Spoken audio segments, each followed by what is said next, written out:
Wassail Beautiful People. So, we're outside. The sun is so hot. I haven't been for a swim today because I've been writing about death. And then Prince Philip's died, 99 years of age. Kind of saw that coming, if I'm honest. So, we're here for the Stellium. 6-planet Stellium and the new moon happening in Aries. So, the moon will arrive on the 12th, and that's the new moon in Aries.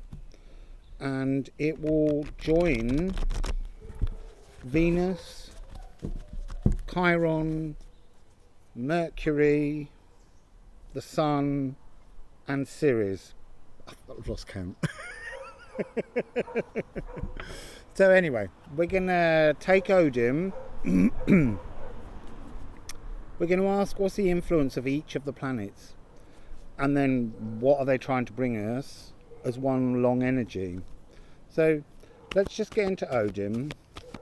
Let's begin with Mercury. I think Mercury will be the first one that the moon will go by and conjunct with.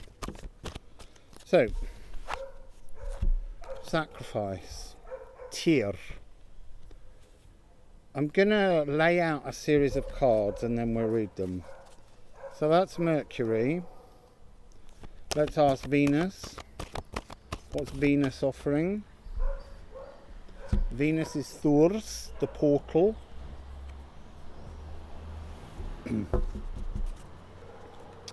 Chiron, nervous system. What's Chiron adding to this stellium magic?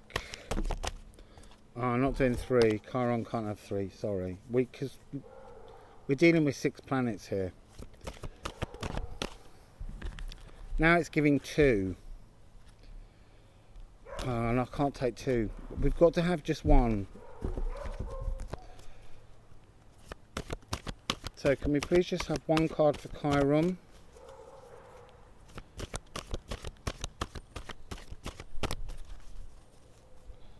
One card please for Chiron. Let's give him 2 again. I'm insisting on 1. 1 card please for Chiron. Right, there's 3 but 1 facing upwards, so we'll keep that. And that's Heimdall. Chiron, fanfare into your nervous system. Ceres please. Ceres, 1 card for Ceres, that's the sacral. 1 card for Ceres. Remember that the first stellium in Aquarius was the stomach. It's gone over there. Tiwaz, spiritual warrior for Ceres, with a beautiful big sacral chakra. And then we want the sun. There we go, there's the sun. Oh, look, it's the sunny, shiny elf people. Elfamir. And then we want 1 final card for the moon. Can you please tell us what's the moon doing? What's the moon doing? Please explain the moon. Please explain the moon. Please explain the moon. Whoa! Oh! Love is all around us. The moon is love. We know the moon's always love. We'll do a separate rattle through the cards for what they're doing together. Now we need to add, now I don't mind more than 1 card, but just for the first I just wanted single messages. So Mercury, Tyr, sacrifice,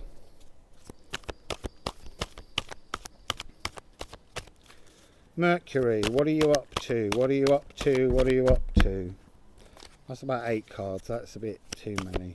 Mercury, Mercury, what are you up to in this stellium in Aries? There we go. Not going to really go into them too much, but it's Mask, a new moon in Leo. Confidence is the key to your success. Oh, that's interesting. So, Venus. She's got it. Baby, she's got it. I'm your Venus. there we go. Oh, Venus, greedy lady. She's got, interesting. It feels like she's got end of a tough cycle. No shit. Le Partage, which is kind of like a reawakening card, and to reconnect with something from somewhere else. So next we have Chiron and his trumpet. Down there on the floor, just the one. Believe in the impossible. That's really interesting. Chiron's wounds. Ceres, emotions are running high, and La Fortresse. The sun with the lovely Elfamir. Very close to achieving the goal. A gibbous moon. Oh, and alchemistry. Le besoin. It's the kind of, it's the need. And then the moon. The moon, the moon, the moon, the moon, the moon. Oh, 3 cards. Oh, maybe not. One down there. See, now look, it's interesting. We've got another moon in Leo. We've got a waning moon. What do you need to release? And we've got the questioning of the past.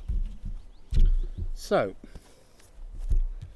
let's look at each of these individually. Just make a bit more space. So we're beginning with Mercury. Mercury is the throat. It's a G sharp. Not going to sing the notes. We're doing a sound healing later.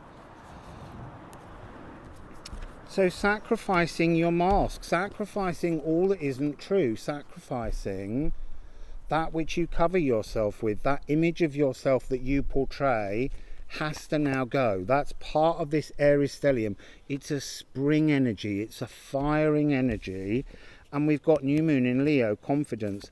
It's about being confident in your own skin, not wearing a mask. That's the really key part to this frequency. Not wearing a mask anymore. There's something always about this Fenrir that comes across as a kind of moon energy. Sacrificing, knowingly sacrificing elements of yourself that no longer serve you. But I want to say actually that harm your truth, that harm the value of your ego as it's meant to be. It's like a shift moving forwards. Look, the mask is coming off. It's being removed and there's like a blank canvas. It's like a newness, a freshness. This is a new moon, a magical stellium moon. So that's too many cards. That was about 12. Can we please have a little bit more information about Mercury? Can we please have a little bit more information about Mercury? Oh, interesting. You see, I haven't done my court cards yet, but I'm looking forward to this one because this Page of Swords, more than any, is talking about a pre-incarnation contract. And that's fascinating because yesterday's reading at the cemetery, all about death and moving forwards, was about pre-incarnation contracts. It's almost like Mercury helped you to sign across the dotted line, and it is with temperance. So that's 1114. Didn't we have 114 yesterday for one of the readings? We have to check. This is telling me that we're on a journey. Here we have the sun and the moon. So we're on a journey with this stellium that's driving your frequencies, everybody's frequencies, towards the forthcoming solar eclipse. There'll be a lunar eclipse on the 26th of May, but then there's a solar eclipse over the North Pole on the 10th of June. So there's some kind of a need within this period now, from this 12th to the 10th. It's almost 2 months. I mean, in terms of moons, it's 2 moons. You've got 2 moons to get your act together, take your mask off, and reveal the confident you that's the true you that's signed into your pre-incarnation contract. So that's fascinating. So that's Mercury. Now we've got Venus. Venus is the portal. She's the giant here. It's almost Skadi territory. It's like a huge... I am getting the sense of an ice giantess firing up, because she's in Aries. Aries is fire, and so we need to do that. But it's about earthing the fire and the water into the ground.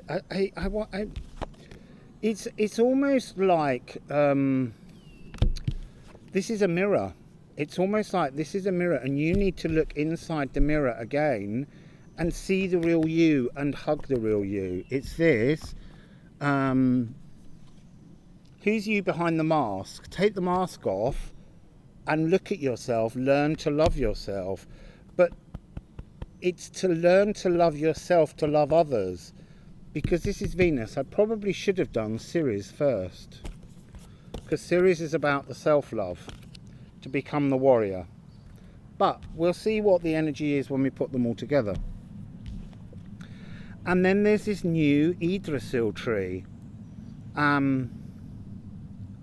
It's fascinating though, because in this card there's a tiny piece in your hand.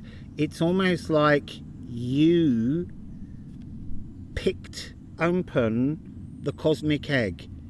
It's down to you to do the work, to see your true mirror, to look at the truth of who you originally signed up to be when you came down here, before you distorted yourself with all the frequencies of everything that's part of the DNA inherited trauma within your system.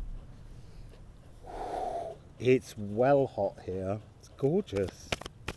I'm sorry if you're still in cold places.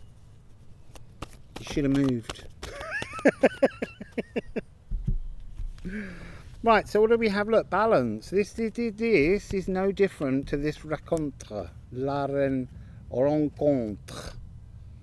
It's that sense of seeking your balance. And we're coming, this was the Libra full moon coming into this new moon in Aries.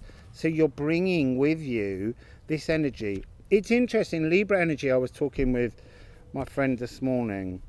Libra energy is not about balance. Everyone thinks Libra energy is about balance. Libra energy is about seeing what's unbalanced, bringing it into balance, and then moving in a new direction.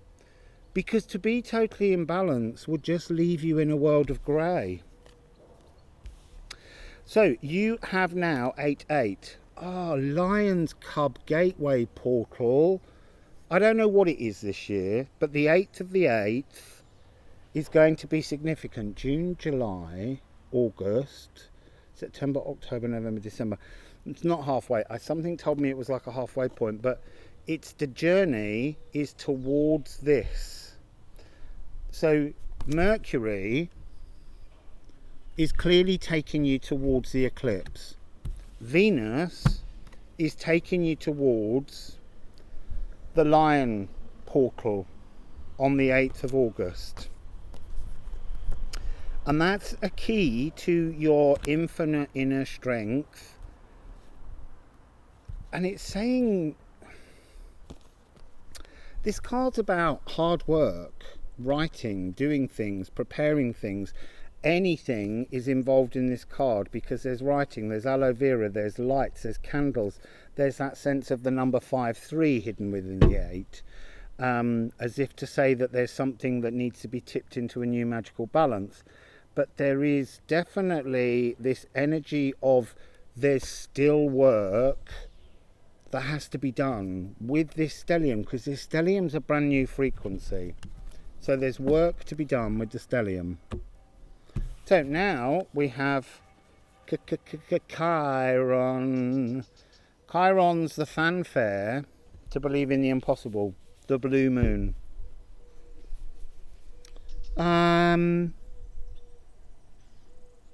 Is there a blue moon this year? I don't think there is. There's a double full moon that takes place just after the 8-8 portal, I believe. I think the moon's in Aquarius in July, full moon in Aquarius, and full moon in Aquarius again in August.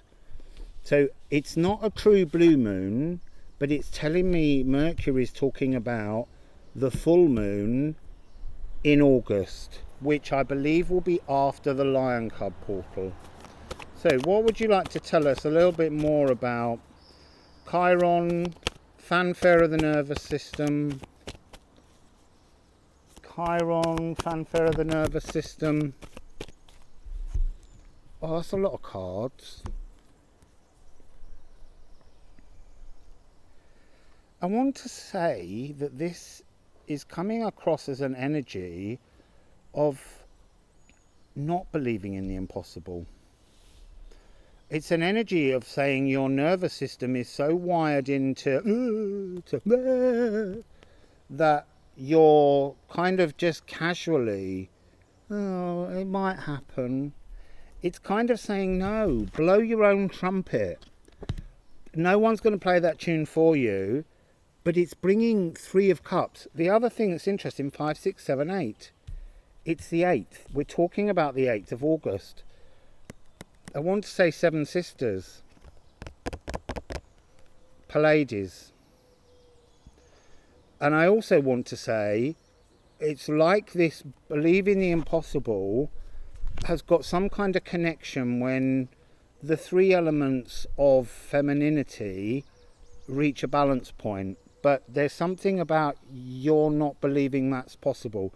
So raw emotional and divine femininity by August all lining up, because we've got this energy of the earth that's being activated by the 2 solar eclipses, June and December.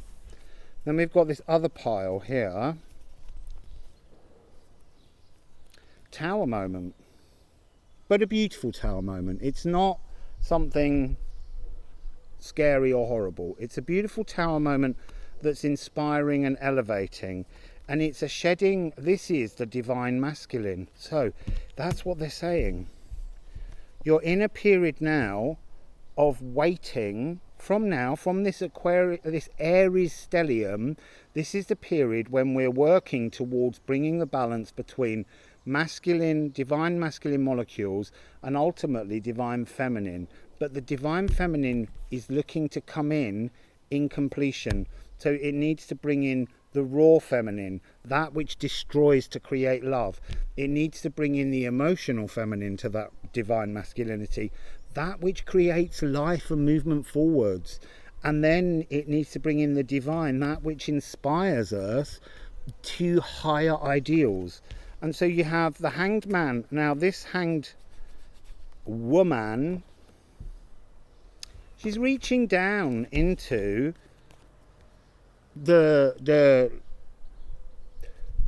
font of all knowledge, the source of all life, and there are runes all inside. So it's almost like as he sheds all of his old energy, the divine masculine, you're beginning to see the new formula that's been cleared by this tower moment. So this is really Chiron.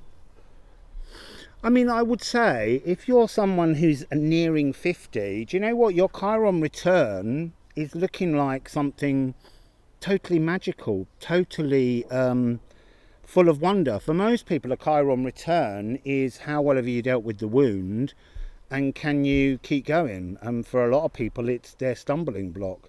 But this isn't about stumbling. Look, this is about running on. That's interesting. I've just shown you that. And my finger is over the motorcycle because it wasn't intended. It's just how I picked it up. But Spirit's saying in my head, it's not about running towards the mechanics. It's about running towards something far more natural. I mean, I know this card's being followed by the horse, but there's something about that's almost raw masculine, wants to get on the bike and make loads of noise and show off. So there's something coming in now that's about divine masculinity and that need to be much more naturally alive and in the real world. So Chiron's working on a kind of rewiring of the nervous system to sort of calm the nerves down so that nerves are not jangling so much. Then we have Ceres, high running emotions and strength. Look, oh God, I am really melting in the beautiful heat. Tiwa's spiritual warrior, piercing through. It's like your divine masculine molecules have got to reach up and pass into the energy of what's above, what spirit has. I'm drawn suddenly to the fact of divine right of kings. This is coming. This is an energy frequency that I'm running into continually at the moment. And it's about how, when I look at certain people who have been monarchs, including the current queen, you kind of look at her chart, and to look at it, you wouldn't think her natal chart said queen. But actually, she's not queen until the moment that her father dies. Not when she's coronated. As soon as her father dies, at that moment, she becomes queen. And that's really when the divine right of kings, queens, monarchs, leadership, whatever you want to call it, that's when that energy forms. It's like a second chart. We too can have a second chart. You don't have to stick with your natal. You can have a moment when you feel your divine right of kings, because ultimately we're all an aspect of God, and so we're all divine.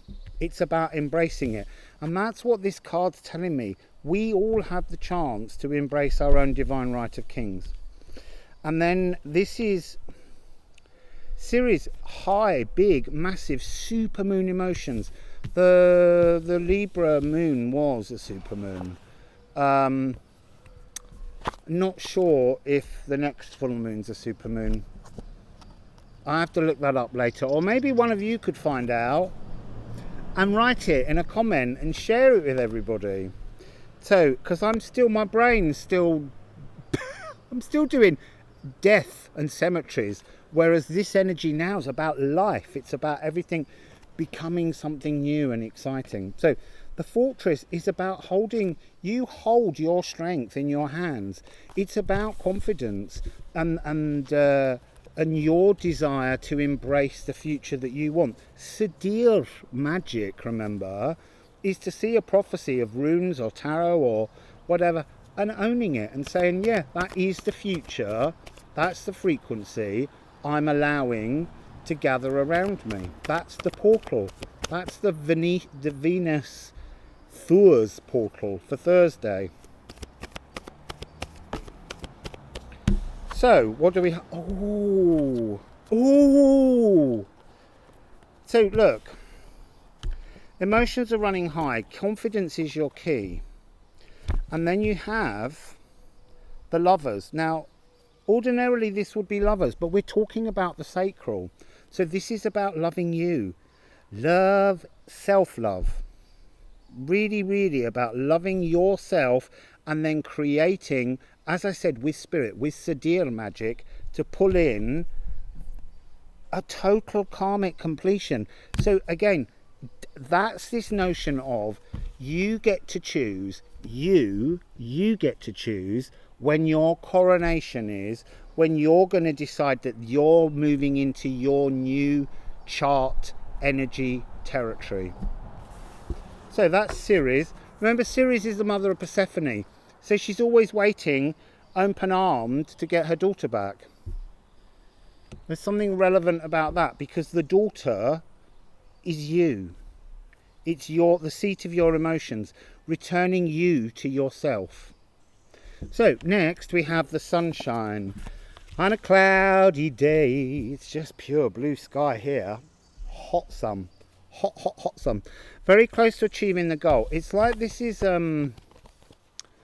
it's like you have to apply all of the message that I've just given you, and then mix and shake the new energies and let the life force be the energy, the fire. Aries is fire.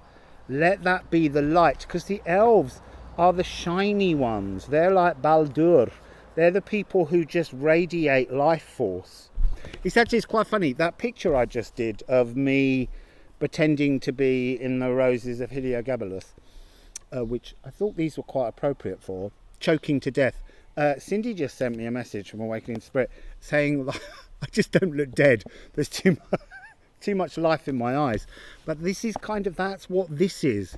That's Cindy being wonderfully prophetic before I've even shuffled a deck of cards. Your cleverness. So,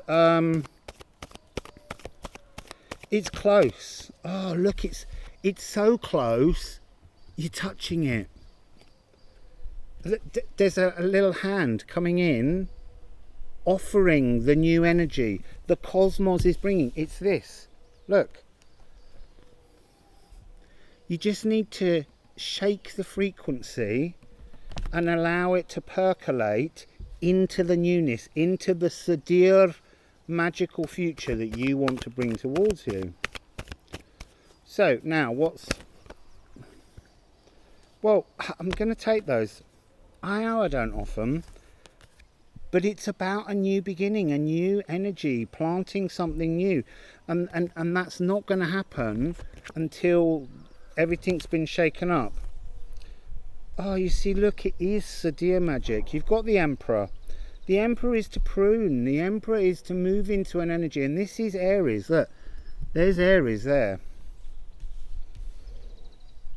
Okay, so what they're saying is that the beginning of the plugging into the earth is the sun's energy will bring the sun into the earth in September. September, don't listen to me. You see, lies and deceptions going on. In July, the 1st of July. There's something about the 1st of July that's got some kind of prophecy about it. I kind of also want to say that on the 1st of July, someone's going to poke you, not in a rude way, in a Heyoka empath way, in a way that Spirit has determined to test you, because you're getting ready to engage in the 8-8 portal. So now we're left with the moon. Love, pride, release, unquestioningly let go. We've got Freya. Freya is the goddess of love, and she's Seers. She is Seers. Also cats. She has a chariot full of cats. Yesterday in that cemetery there were cats everywhere, all over the place. You can have a look at the blog on my website. There's a picture of all the cats. They were so sweet. But it's about cats, lions, love, birdsong, Queen of Cups. It feels like this is Freya. The moon's acting as Freya. And Freya, I'm just looking for the card that they're drawing me to. Freya's holding this frequency open from the 12th. And that's whose hand this is here. She's bringing you something new. But you have to engage with it. We have to engage with the energy. It's not something that just slides on in. We have to put some effort in. And this is not, we're not looking right now at dark, tortured shadows.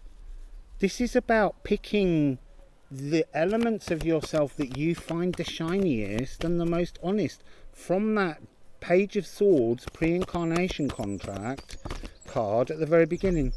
And now we've got the Empress to go with the Emperor. So 1st of July, plugging in. And then throughout July, the moon in July will be doing, he'll be bringing you the world almost. It's bringing you this wonderful abundance. But it's bringing this abundance to everybody. But how much of that abundance affects you depends on you and how many bright and shiny frequencies of your character you want to engage and put behind your energy in the Elfamir card of the sun. So just a couple more cards. There we go. Look, and that's when you get divine coupling again. Now, to me, this divine coupling is you. It's not, it's you divinely connected into the world. Something about the 8-8 portal will bring your energy into a sense of divine balance to move forwards. So let's just pick up the Odin at the end and just ask, what's the general flow through this stellium? What's the general flow? What's the general flow of this stellium? Friggin' hell. So this is destiny. It's everyone's destiny, and it's about the earth being split apart so that spirit energy can move through in a protected way. She's got Hugin and Munin, but the second is on his head. In Norse mythology, don't make a decision unless you've got a crow on your head, because the crow means you're connected to spirit. So, frig, I'm absolutely melting. Yesterday I was absolutely parched. Today I've drunk so much water, it's pouring from me. So, can we have a little message just to end?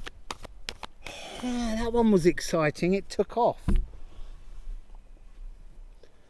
Yeah, look, your hard work is paying off. We've got a lot of mergoats, and I want to say, I know that we talk about devil energy, but do you know what? There's a devilish energy that's really, really beautiful. Heyoka empath energy. That's that poke that's coming. 1st of July. It's important. It's to test how well your hard work is paying off. So, one final message. How would you like to end this, please, before I completely wet the table as I dribble everywhere? So, 9 of Pentacles, to be divine in the world. You, all of you, to be divine in the to be divine in the world, to bring your 2 elements, your molecules, your divine, now divinely masculine molecules, in with your divine feminine consciousness, and to lock it into the newly divine masculine world, and reaching up and knowing spirit. And 2 of Cups. Look, I want to say that's that energy of love. It's the energy of mirrored souls. But this really is about an exchange. It's a swap. It's a swap, and it goes right back to Venus. The portal of Venus. The portal of Venus, bringing you towards the swap, looking at yourself in a mirror and removing all of the parts of you that no longer serve you, and looking for all the elements of you that bring you to Elfamir. For me, Elfamir is the highest of the 9 realms. It's pure source love, and it's that which feeds the card of Freya, and that's the moon moving around through these next few months of this year, more and more wiring us into this frequency of who are we really when we unmask what were our deceptions. So that's the reading for today. There'll be another one very, very soon. Wassail beautiful people.